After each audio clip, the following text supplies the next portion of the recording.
నమస్కారం. ఇప్పుడు నేను చర్చించబోయే అంశం భారతదేశం ప్రతిష్టాత్మకంగా ఇస్తోన్న పద్మభూషణ్ పురస్కారానికి బాలయ్య బాబు అర్హుడా కాదా అనే అంశం.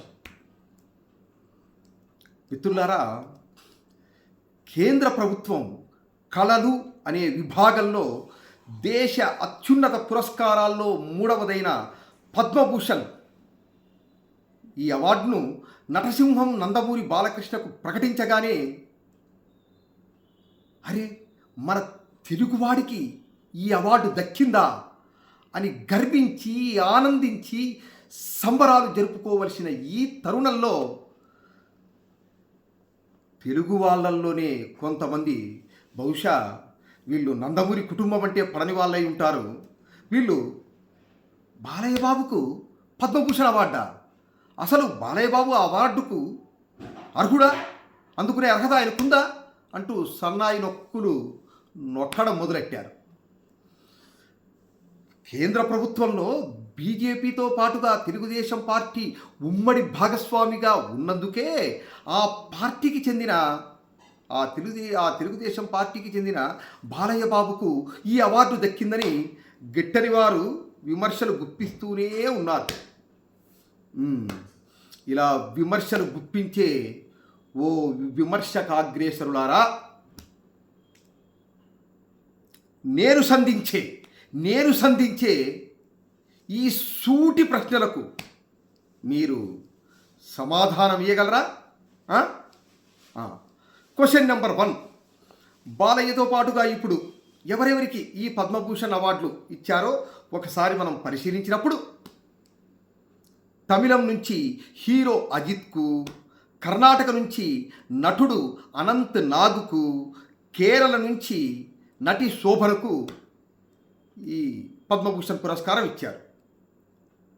మరి ఓ విమర్శకాగ్రేసర్లారా, ఇప్పుడు చెప్పండి, వీరందరికంటే బాలయ్య సీనియర్ నటుడు కాదా, గొప్ప నటుడు కాదా? సినీ పరిశ్రమకు ఆయన చేసిన సేవలు గొప్పవి కాదా? బాలయ్యలాగా వీరు విభిన్న పాత్రలు పోషించారా? అజిత్కు, అనంతనాగ్కు, శోభనకు పద్మభూషణ్ లభిస్తే మరి బాలయ్యకు పద్మభూషణ్ కాదు, ఏకంగా పద్మవిభూషణే లభించాలి. అవునా కాదా? Question number 2. ఓ విమర్శకాగ్రేసరులారా, కిందటేడాది బాలయ్య బాబు 50 సంవత్సరాల సినీ స్వర్ణోత్సవాన్ని జరుపుకున్న విషయం మీకు విదితమే. భారతీయ చలనచిత్ర చరిత్రలో బాలయ్యలాగా 50 సంవత్సరాలుగా సినీ కళామ తల్లికి సేవలు చేస్తున్న మరొక నటుణ్ణి మీరు చూపించగలరా? అందులోనూ క్యారెక్టర్ యాక్టర్గా కాకుండా 50 సంవత్సరాలుగా ఇప్పటికీ కథానాయకుడుగా, తిరుగులేని హీరోగా కొనసాగుతూ వస్తున్న బాలయ్య లాంటి మరొక హీరోని ఇండియన్ ఫిల్మ్ ఇండస్ట్రీలో మీరు మరొకరిని చూపించగలరా? లేదే. Question number 3. కిందటి సంవత్సరం చిరంజీవి గారికి పద్మవిభూషణ్ అవార్డు వచ్చింది. చిరంజీవి గారికి పద్మవిభూషణ్ అందుకునే అర్హత ఉన్నప్పుడు మరి ఆయన సమకాలికుడైనా, అన్నింటా ఆయనతో సమవుజ్జి అయినా, ఏ విషయంలోనూ ఆయనతో ఎక్కడా తీసిపోని బాలయ్య బాబుకు కనీసం పద్మభూషణ్ అందుకునే అర్హత కూడా లేదంటారా? మీరే చెప్పాలి. ఇప్పుడు క్వశ్చన్ నెంబర్ 4.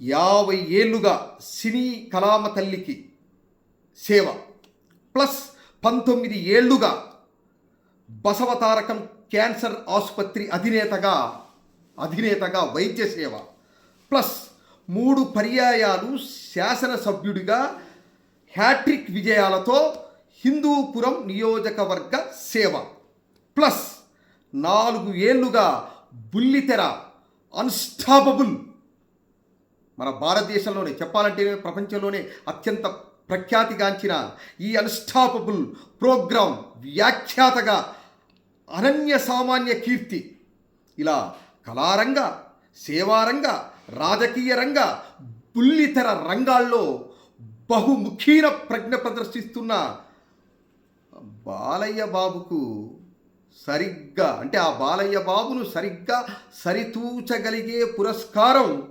పద్మభూషణ్ కానే కాదు, పద్మవిభూషణ్ అని మేధావుల నిశ్చితాభిప్రాయం. దీన్ని మీరు కాదనగలరా? Question number 5. మహాశక్తివంతమైన పాత్రల పోషణలో, గాంభీర్యం, రాజసం, పౌరుషం ఒలికే పాత్రల పోషణలో, రౌద్ర రసాభినయంలో బాలయ్య బాబును మించిన నటుడు లేరు, ఎవరు కానరారు.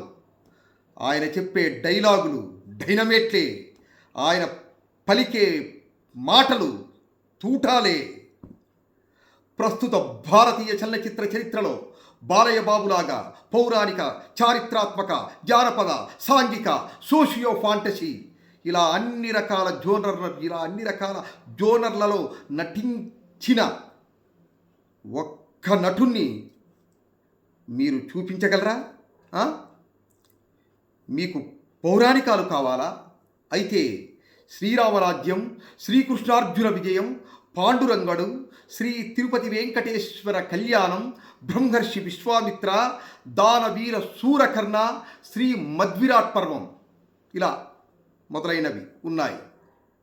మీకు చారిత్రాత్మకాలు కావాలా? అయితే గౌతమీపుత్ర శాతకర్ణి, తర్వాత అక్బర్ సలీం అనార్కలి, శ్రీ మధ్విరాట్ పోతులూరి వీరబ్రహ్మేంద్ర స్వామి చరిత్ర మొదలైనవి ఉన్నాయి. మీకు జానపదాలు కావాలా? భైరవ ద్వీపం లాంటివి ఉన్నాయి. మీకు సోషియో ఫాంటసీ కావాలా?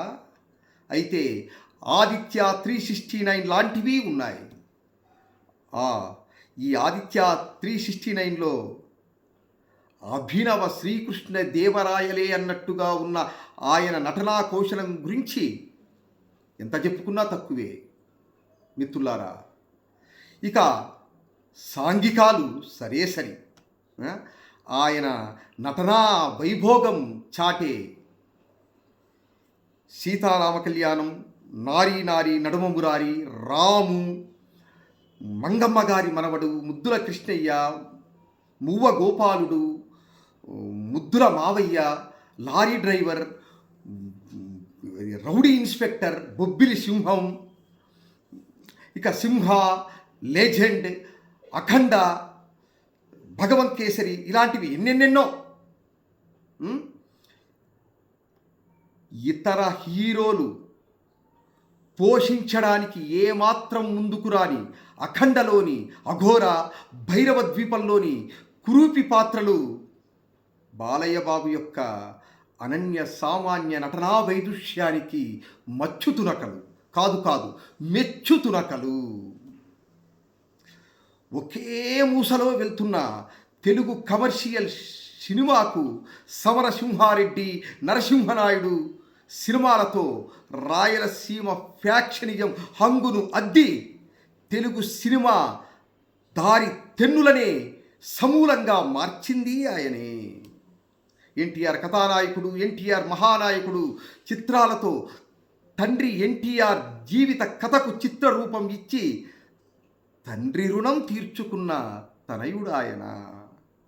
ఎన్టీఆర్ కథానాయకుడు మూవీలో 60కి పైగా తండ్రి పోషించిన పాత్రల గెటప్పులతో అశేషంగా ఆంధ్ర ప్రేక్షకులను అలరించాడు ఆయన. ఇలా చెప్పుకుంటూ పోతే ఆయన నటన వైదుష్యం అంతా ఇంతాగా ఎంతెంతో. ఓ విమర్శక అగ్రేసరులారా, ఇదంతా ఎందుకు చెప్తున్నానో తెలుసా? ఊరకనే మాట్లాడటం కాదు, ట్రోల్స్ చెయ్యడం కాదు, బాలయ్య లాంటి ఇంత ప్రతిభావంతుడైన నటుడిని మీరు చూపించగలరా? తెలుగు సినీ కళామ తల్లి, తెలుగు సినీ పరిశ్రమకే కాదు, భారతీయ సినీ పరిశ్రమకే దక్కిన అరుదైన బహుమానం బాలయ్య. ఉమ్, ఆ విషయం గుర్తుంచుకోండి. Question number 6. ఓ విమర్శకాగ్రేసులారా, పద్మ అవార్డుల విషయంలో కొంత రాజకీయం జరిగింది అని మీరు అంటున్నారు. అది నిజమే కావచ్చు. అవార్డు గ్రహీతల్లో కొంతమందికి ఆ అర్హతే లేదు అని కూడా మీరు అంటున్నారు. అది నిజమే కావచ్చు. కానీ బాలయ్య బాబు విషయంలో మాత్రం ఇవేవి నిజం కాదు. పద్మభూషణ్కే భూషణం బాలయ్య. బాలయ్యకు పద్మభూషణ్ ఎంత అలంకారమో పద్మభూషణ్ పురస్కారానికి కూడా మిత్రులారా బాలయ్య అంతే అలంకారం. కాదంటారా? నిజం చెప్పాలంటే రాజకీయాల్లో ఉండబట్టే బాలయ్యకు ఇంత ఆలస్యంగా 65 సంవత్సరాల వయసులో ఈ అవార్డు వచ్చింది. తెలుగుదేశం పార్టీతో పొసగని పార్టీలు కేంద్రంలో అధికారంలో ఉండటం వల్ల ఇంతకాలం దాకా ఎంత నటనా వైదుష్యం ఉన్నా, ఎన్ని అర్హతలు కలిగి ఉన్నా, ఆయన ఎంత ప్రతిభా సమన్వితుడైనా ఆయనకు ఈ అవార్డు రాలేదు. ఉన్న ఆ అడ్డంకులన్నీ ఇప్పుడు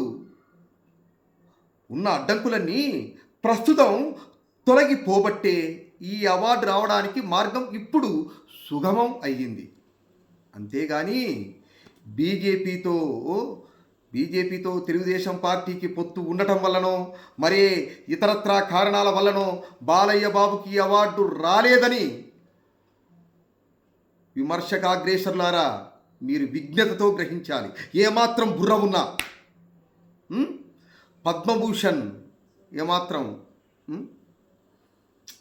పద్మభూషణ్ బాలయ్యకు మనఃపూర్వక శుభాభినందనలతో జై బాలయ్య. శుభం భూయాత్. స్వస్తి.